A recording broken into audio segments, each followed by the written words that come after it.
में बीजेपी प्रदेश उपाध्यक्ष पंकज सिंह ने बड़ा बयान दिया है। उन्होंने कहा है कि उत्तर प्रदेश में हम 80 में से 80 सीटें जीतेंगे। देखिए और क्या कुछ कहा पंकज सिंह ने।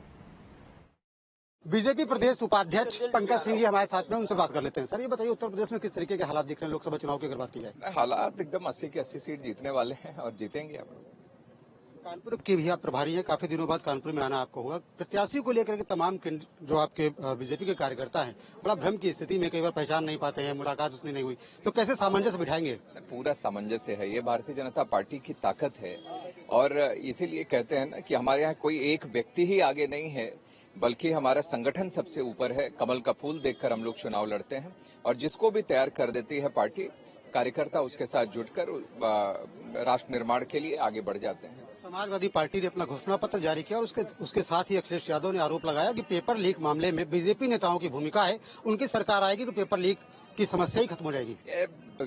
ये अपनी चिंता वो समाजवादी पार्टी वो खुद करें, जिन्होंने कि उत्तर प्रदेश को घोर भ्रष्टाचार में ढकेल देने का काम किया था।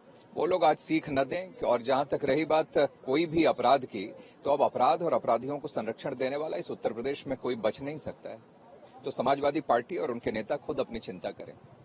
जातीय जनगणना की भी बात कही गई। उन्होंने कहा कि अगर वो सरकार में आते हैं, इस स्थिति में होते हैं, तो जातीय जनगणना 2025 तक करा देंगे। तो कितना असर डालेगा ये मुद्दा? कोई असर नहीं। समाजवादी पार्टी अपने अस्तित्व की अंतिम लड़ाई लड़ रही है और जहां तक रही देश की बात, तो समाजवादी पार्टी को कोई जानने वाला नहीं है।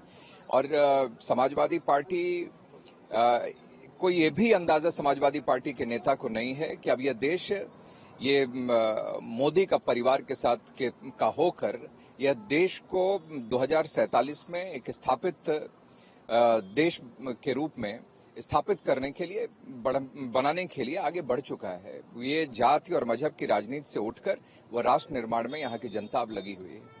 तो पंकज सिंह जी का साफ तौर पर कहना यह है कि अखिलेश यादव के पास कुछ मुद्दे नहीं है, विकास को लेकर के उनकी सोच नहीं है। यही वजह है कि लोकसभा चुनाव में